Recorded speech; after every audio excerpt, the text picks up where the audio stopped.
Hello guys, welcome back to ইচ্ছে কথা। আর আজকের একটা অনেক ছোট একটা ব্লগ, এটা অ্যাকচুয়ালি ব্লগও হয়তো হবে না প্রপার, কারণ কি আজকে অ্যাকচুয়ালি আমার বন্ধুর বাড়িতে গেছিলাম, তো সেখানে না আস্তে আস্তে অনেক লেট হয়ে গেছে, ব্লগটা করা হয়নি, মনে ছিল না বলে।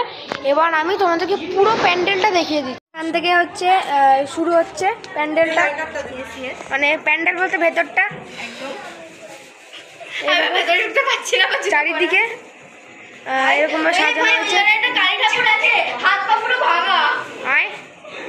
যাই হোক, দেখো এখানে কালী ঠাকুরটা, এখানে পুরো তোমার পুজো করা শুরু হয়ে গেছে, ঠাকুর মশাই এসে গেছে।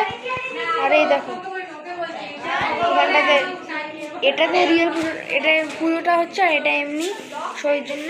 দেখো খুব সুন্দর লাগছে। তোমার প্যান্ডেলের বাইরেটা দেখিয়ে দিচ্ছি। দেখো এটা হচ্ছে বাইরেরটা। এবার পুরো থিমটা আলাদা করেছে পাহাড়ের। এবার তোমাদেরকে ভেতরটা দেখিয়ে দিচ্ছি। এই যে এটা হচ্ছে ভেতরটা, পাহাড়ের মতো করেছে, আর ভেতরটা করেছে গুহার মতো। আর এই দেখো সাইডটা দেখিয়ে দিচ্ছি। এই দেখো শিব ঠাকুর।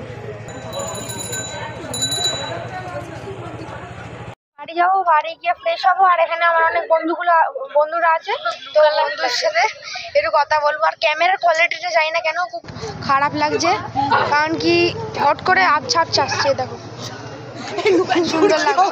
বন্ধুরা নবীন সঙ্গে কালাহান্ডি কাটা পাবলে এখানে আসছে, যে মাসে একজন নাচছে, তার লাইনটা একবার দেখো।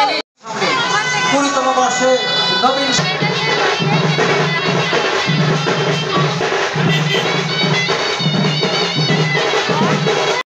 দেখতে পাচ্ছ এত লম্বা লাইন, লোকে ঘন্টার পর ঘন্টা অপেক্ষা করে আছে। এই দেখো